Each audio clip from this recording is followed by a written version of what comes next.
Hey, sorry for the interruption, but we wanted to let you know that this week's episode is brought to you by Spotify for Podcasters. Really cool app. Josiah and I use it for every single show that we bring to you every week. You can edit podcasts right from your phone or computer, so you can start creating as soon as you log into the platform. You can easily distribute your podcasts to Spotify and everywhere else the podcasts are heard, just like we do every single week. You can also create video podcasts on Spotify, which is really cool. And of course, you can earn money like I'm doing right now by including ads and even podcast subscriptions. And best of all, it's totally free. There's no catch. We really love it. We use it every single week. So we encourage you to go download the Spotify for Podcasters app or go to www.spotify.com/podcasters to get started. All right, let's get back to the show.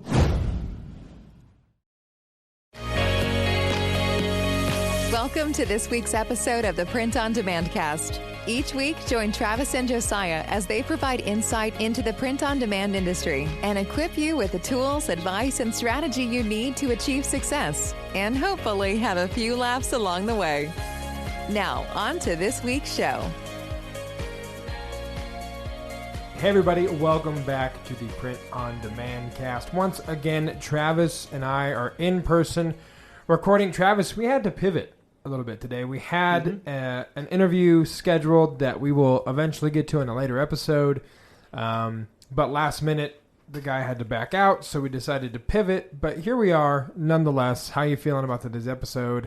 How are you feeling in general in this lovely September cold weather that we're experiencing after our snowstorm yesterday? Yeah, it went from 101 degrees on Monday and or on Sunday or something like that. It went from like 100 degrees and raining ash. Yeah, quite literally. Literally on Sunday. Sunday was one of the most eerie days. Right. I mean, the sky was like dark orange and the air so the air quality index apparently, and no one's going to care about this, but at 120 on the air quality index, they don't allow children to go outside for recess. Sunday, it was at 217. Oh my gosh. It was terrible. It smelled like a campfire. Yeah, outside. I was outside for 5 minutes and instantly got a headache, and it's like they say it's dangerous for sensitive groups like people who are asthmatic or like it's like 130 something, and it was 217. So like we had no intentions of leaving our house. Yeah, I mean, you looked up in the sky and it looked like you were. I told my daughter, I said, it's like life is on an Instagram filter right now. Yeah, it did. It looked like that. I mean, you could take awesome pictures and not even have to apply, filter 7 or whatever on the Instagrams. It's pretty nuts. And then today we got snow on the ground. So yesterday and today. The change. Yeah, and I mean, I was excited to wear a beanie and a nice sweater, so I wasn't too disappointed at the cold weather. But it's the earliest snow we've had in Colorado for like 10 years. Yeah, there's something about like, so a lot of times in the morning I'll get up and I'll work on my laptop before I move to my desktop, just because I work at home and it's awesome. Yes. And there's something about like grabbing a blanket, you know, and I mean the first time there's just a cup of coffee. Pretty cool. Is never better than on a cold morning. Yeah, like in the summer, you're drinking it because you have a habit and you're an addict. And you're addicted to it. In the winter, it's necessity to warm your soul. But nonetheless, here we are. We've made it through the storms and pivoting and all that kind of stuff. I have to throw in a pivot sound effect from Friends. But in post-production. Here we go. Pivot! Pivot! I think what we're going to do before we get to the main event of the evening, of course, as always, we're going to go to the point of interest.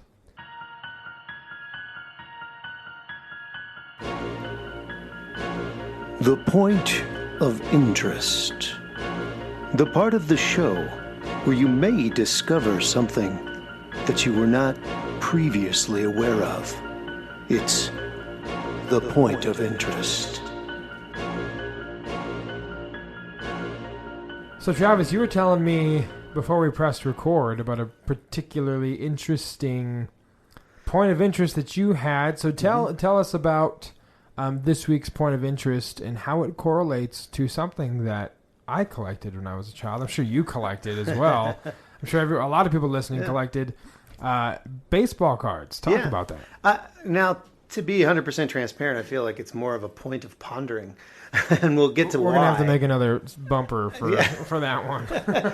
But just saw on a recently that Topps baseball cards are doing a limited edition Cal Ripken Jr. 2131 set. And for those of you baseball nerds, or actually for those of you who don't know baseball, Cal Ripken broke Lou Gehrig's 2130 consecutive games played record 25 years ago. And so they're doing this, this commemorative set to commemorate this 25th anniversary. And it popped up on my little Google alert, that with print on demand, because at the very last or the last sentence on the page where you can actually buy it, it says this set is a print on demand product, meaning the number of sets made will be determined by how many are purchased. And then it says the sets are available on this page until October 3rd. Wow. So I thought, it just got me pondering, really. I was like, oh, they're doing baseball cards print on demand. Sure. And it made me think, well, that seems like that would be what they've always done for like limited editions or limited runs. Right. They would sell a certain number and then have that number inform or determine how many they're actually going to print. So in effect, it's print on demand. Like when you or me think about print on demand, we're thinking about like onesie twosies, maybe we do a run of 100, and that's quite a bit, for us, at least when we're talking about print on demand. But obviously Topps baseball cards, Cal Ripken 25th anniversary is not going to sell 100, it's going to sell thousands and thousands. Yeah. So it just got me thinking, in that connotation, print on demand's probably been around forever. Yeah, we were talking about that. I mean, we know the technology in the garment industry is fairly new, but it would make sense for limited edition stuff to print what sells. And not just baseball cards, but I'm sure like any type of thing that you could have some type of a limited edition. Sure. Well, we have clients that we work with that want to run limited edition T-shirts in their stores, and or fundraisers that people have a fundraiser open for 2 weeks and people buy the shirts and then they're gone forever, and we print whatever is ordered in those 2 weeks. And so I think it's probably kind of the same idea anyway for the limited run stuff. Yeah, I mean, it just kind of got me thinking about, we always talk about how print on demand is so cutting edge and so brand new, but it really, in a sense or in one way, it's been around for a long time. The garment industry is kind of catching up to it's just the idea of kind of pre-selling and then allowing that number of pre-sales to determine how big your run is. Right. Yeah, that is definitely a point of pondering for sure. That's interesting. If you guys listening have any insight or any ideas or any questions about that, of course you can always email us. You can also Google it, because we don't know a lot about baseball cards. But I think that's it for this week's Point of Interest. So we're going to cue the outro and go to this week's main event.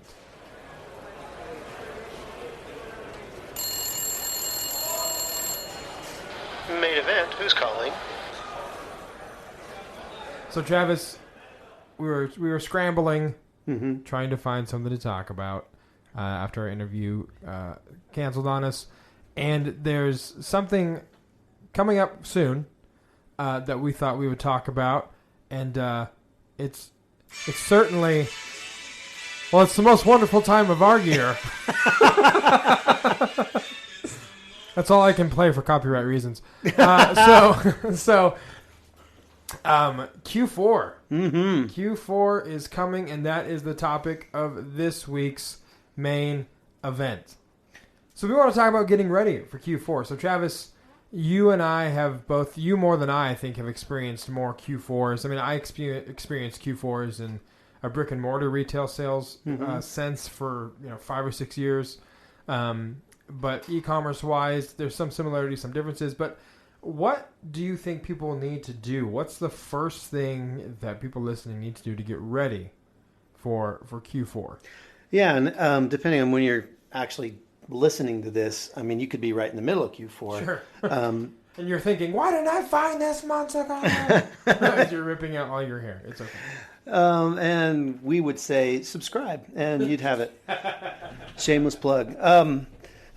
I mean, the first thing you really want to do, if you have the time, and perhaps you you're going to do this next year, but you really want to start by analyzing what's happened in past Q4s. Yep. I mean, that really is kind of the cornerstone of a successful quarter four. And for those of you who don't know, in the retail industry or in business, I guess, the year's broken up into 3-month chunks: Q1, Q2, Q3, Q4. And Q4, of course, is October through December and contains the best gift-giving holiday of them all, yes. At least for retailers, Christmas. And so what you want to do is you want to go back, if you've had experience in Q4, and you want to analyze what's worked and what hasn't worked. Yeah. So what about you? Like what kind of things? I mean, I've learned a ton. I'm sure you have too. Sure. I'm just curious if you got some stories or some fun experiences from past Q4s, Josiah. Yeah, well, I will. To your point, we recently, in the last week, ran reports on Amazon to see what our best-selling SKUs have been in the last 12 months, how many have we sold, and kind of use that to extrapolate out how much we should send in to Amazon FBA for Q4, which probably won't be enough because, as I've learned, you sell way more. Yeah. Way more. Yeah. Than you'll expect. You can run the data and kind of get a good idea, but odds are it's going to exceed your expectations. It's a good place to start and at least have something in FBA, have something ready to go. But the reality is you're probably going to blow through them pretty quickly. I remember, I think last Q4, we were moving out of our warehouse here close to 150 mugs a day. I mean, and it was because we hadn't sent any to FBA, which is we were cooking them all and sending them all out here. But just the sheer madness, the late nights that we've both pulled, just getting stuff ready, fulfilling orders. You almost have to do 2 shifts. You have the night shift where you kind of are trying to cushion the impact on the day shift, and it's insane. Yeah, it's definitely more intense than working the brick and mortar Q4 for me for retail because there were 12 of us on staff, and at any time there were 6 of us working at the same time in the store. Right. So you could kind of piece and parcel, like I've got this customer, this is your customer. But when it's just and there's closing time too. And 6 o'clock it's over. Yeah, and or whatever time it closes. Yeah, we get to go home, and but here when you're getting orders just around the clock, it's like you have to work the hours that you probably don't want to, but it's the only way to kind of keep your head above water, right? Especially if you have deadlines with Amazon Prime and that kind of stuff. So, what about you? What's one of a crazy story for in your experiences for Q4? I know you've turned out a lot of mugs. Last year you had that mug dryer, just industrial machine, just cranking out mugs by the dozens. Yeah. I mean, obviously, you do. You sell way more than you would ever expect. Yeah. I think that's, kind of goes without saying. But at the same time, I think, one way you could limit that, I guess, is by putting quantity limits. Even though we do print on demand, right. Who's to say that we, might want to put quantity limits on it, so on a particular style that's selling like crazy, just so we don't go nuts. Right. You know what I mean? I mean, like when you're in a brick and mortar store, or if you're merchant fulfilling, something else, there is a limit to the number of the amount of stock that you have. Right. In print on demand. Yeah. It's virtually unlimited. So it's based on how many blanks you have, really, right. And how much ink you have in your printer or whatever. Yeah. So.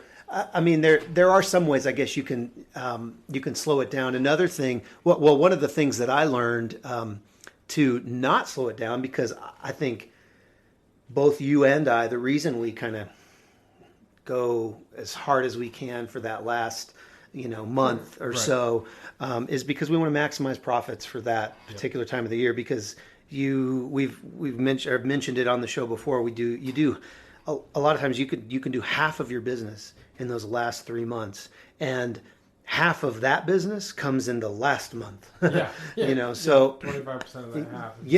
December is right there in December. 25% of your whole year is in December, and so one way that I was able to kind of take advantage of that was manipulating my handling times. Okay. And talk about that. Yeah. So, different channels have different ways of handling the handling times. Sure. On FBA, we have everything in flat files, which are basically Excel spreadsheets. And so we can literally just manipulate all of our listings at the same time, upload a file, and it changes all the handling times. Yeah.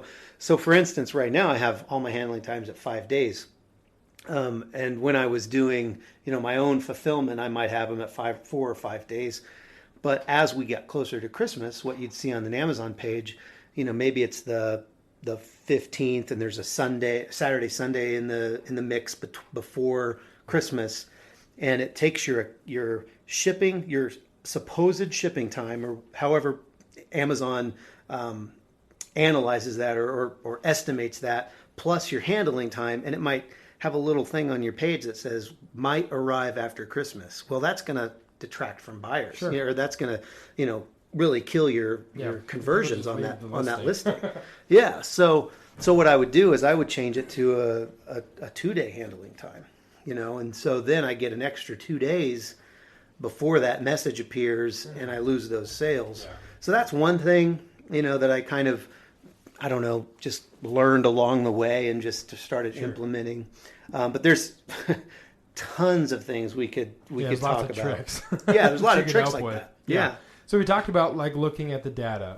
For the person that this is their first Q4, this is their first venture into the holiday season on Amazon, Etsy, what have you, they don't have any data. Mm-hmm. So what is your advice to that person this is their first go around?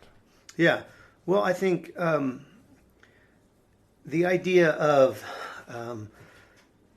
looking forward to next year is probably about the best you can do. Sure. I mean, obviously, you can analyze trends, what is selling now. And so what I encourage newer sellers to do is to create a tickler file, which I know we talked about this before, and Josiah... I thought it was. I definitely thought it was a felony charge of some sort. Tickler file. I don't know what a tickler file is, but I don't want to be his friend. but I had never heard of this before.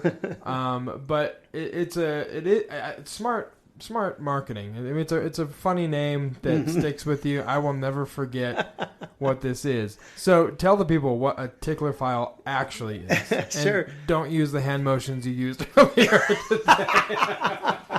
So a tickler file, obviously you can do this, with all kinds of computer tools they have now, Sure. reminders and things. It's basically just a way to remind yourself. It's harkens back to an era before computers, when we had files, folders, and you could pull them out and you'd have, January, February, March, whatever. Yeah. And then if you wanted to remind yourself of something in September or October, you would file it in there. And then every month you're looking in that particular month's folder. And so the way I would encourage someone to use this, maybe in Evernote or, some other type of, just even file folders on your computer that you just name the month. Right.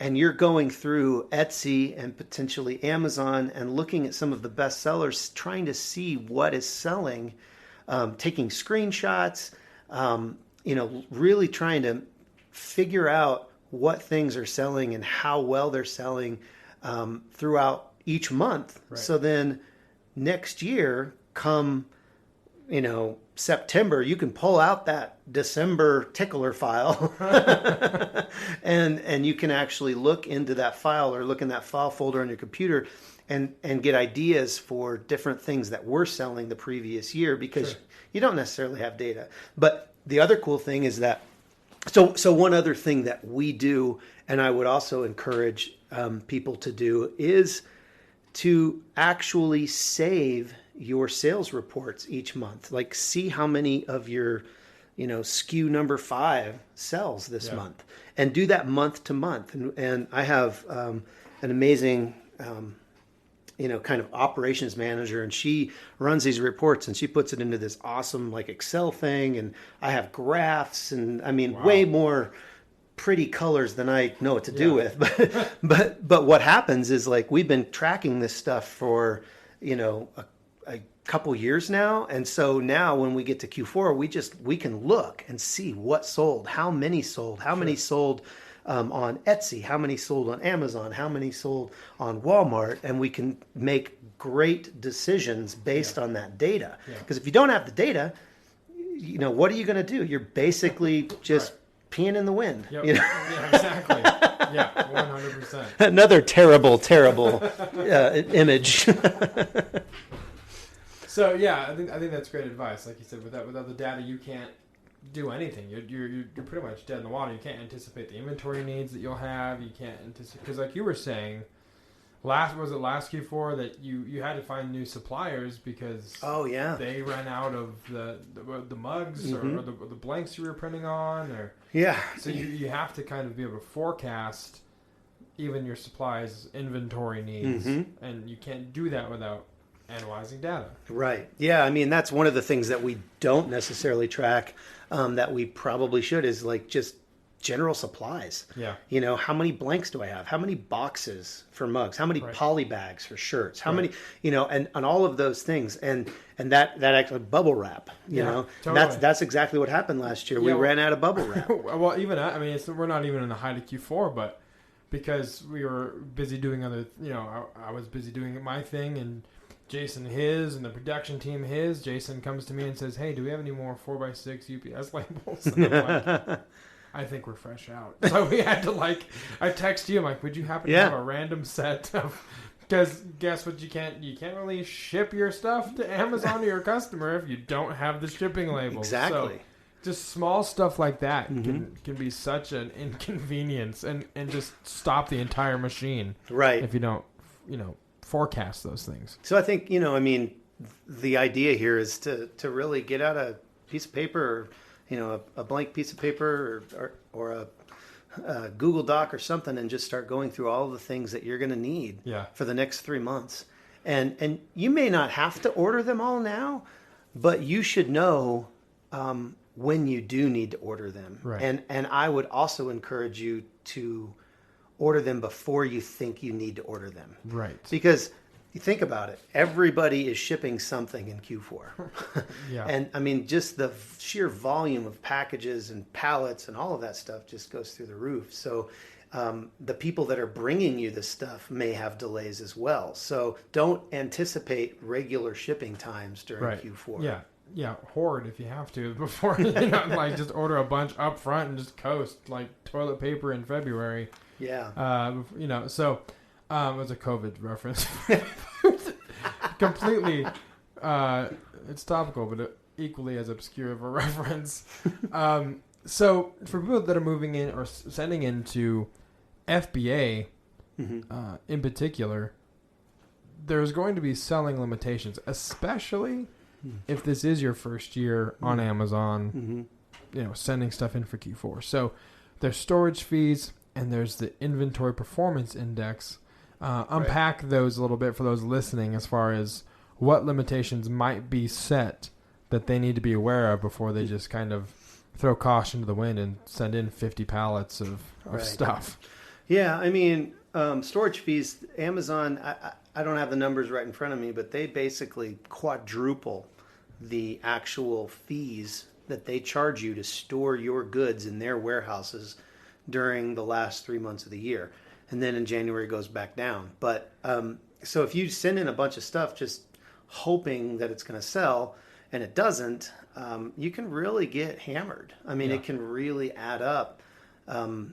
over the course of 3 months. You really got to watch that. So you want to try to send in things that are going to sell, or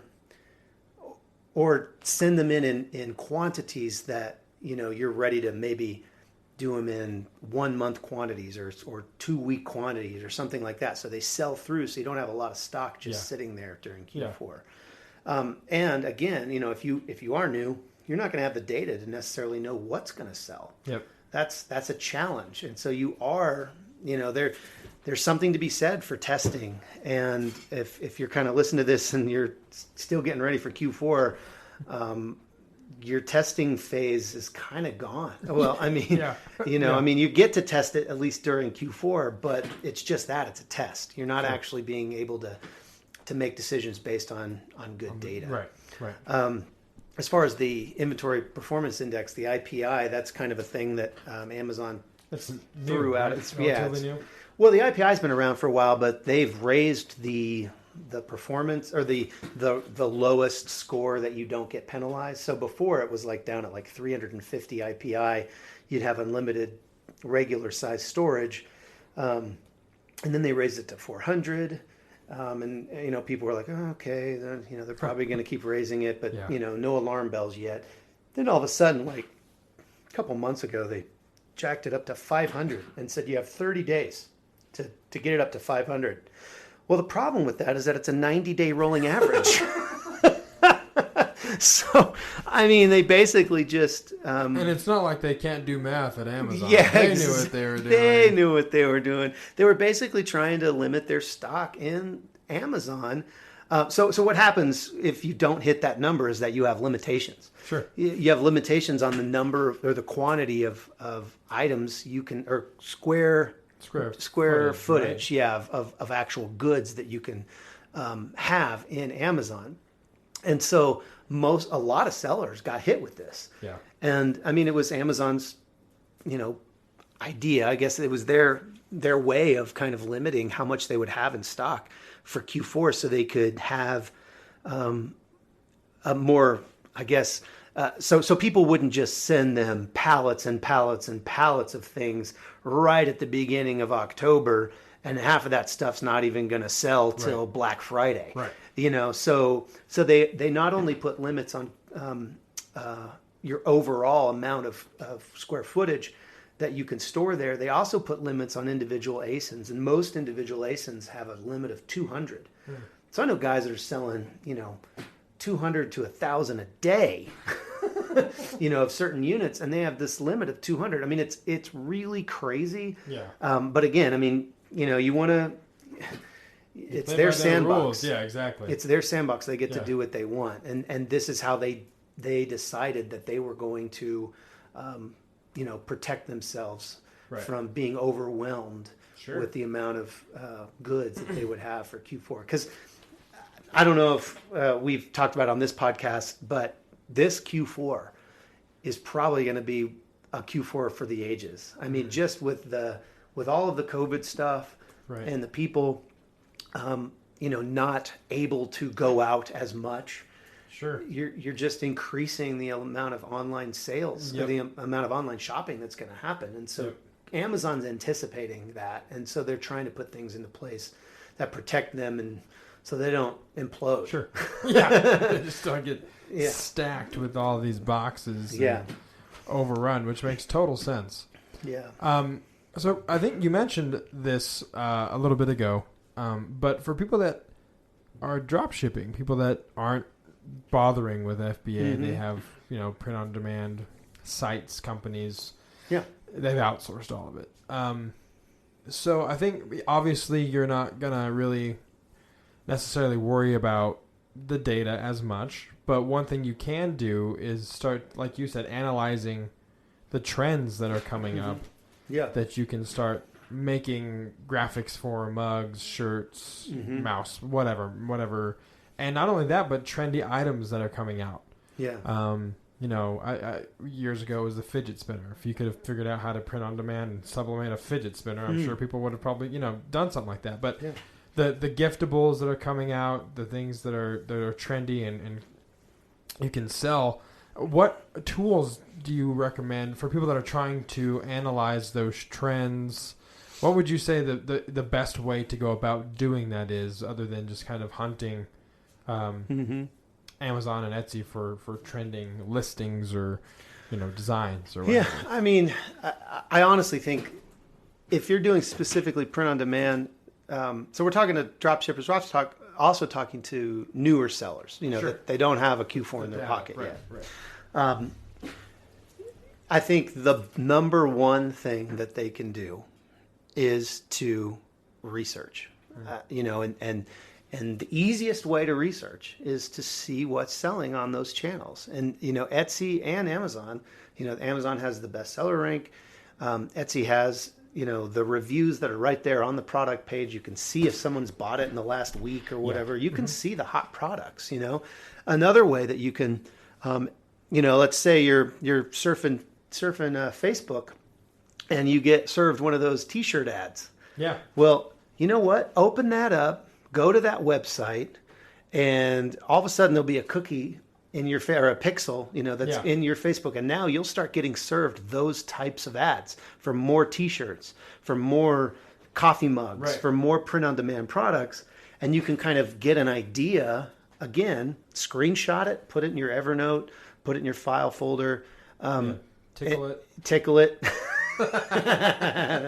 And think about those things, because those guys are spending a lot of money on Facebook. Oh yeah. So if you see that, there's a good chance that particular item is doing well. Right. There's a reason they're pushing it out to more eyes, because they've already had organic success. Right. And we're not talking about like copying the design. No. Doing the same thing. That's our other podcast on Patreon. Yeah. It's called Infringement. I'm just kidding. It's not a thing. That's not a thing. Don't do that. No, but we are talking about getting ideas from things that are selling. And then the other thing that you can just do is you could set up Google alerts for, you can go on Google Trends. You hear something and just go and just Google Trends. Yeah. There's a website. Yeah. And put it in there. See where the arrow or the line is going. If it's trending up, well, that's probably a good thing. Yeah, totally. And the beauty about our business is that we have all we do is when we create a design, we create a listing. There's no inventory associated with that. There's no cost of goods until it actually is sold. Right. So the better we can create listings and the quicker we can pivot when a Trump says something crazy or Biden says something crazy or whatever, whatever the trending thing is happening, or there's, wildfires. That's something that's going on right now. I mean, obviously we don't want to, profit on tragedy, but you get the idea. Something that's happening right now, people are probably searching that out. So using those things to your advantage is not only going to benefit the new seller or the drop shipper, it's going to benefit every seller. Right. I mean, we should be researching. Yeah, we did that a lot. We still do to an extent, but when we were first launching the business and starting to print our own shirts, we used Merch Informer from Neil Lassen. Which is a great. We should have him on tool. sometime. We should. His software, for those of you listening, I mean, he really just tracks the stuff that's selling really well on Amazon, and that's what we use. And I've heard that it's kind of it's grown quite a bit. It offers a lot more functionality than just the research part. But that's what we did. We researched what was happening and used it to, inspire or give us ideas for what stuff we can list ourselves. And so research is definitely a huge part of it. So I just Googled Google Trends and Taylor Swift, Kim Kardashian, World Cup, football, American football. So it's like a game of Blue's Clues. What does Blue want to do with Taylor Swift, the World Cup, and American football?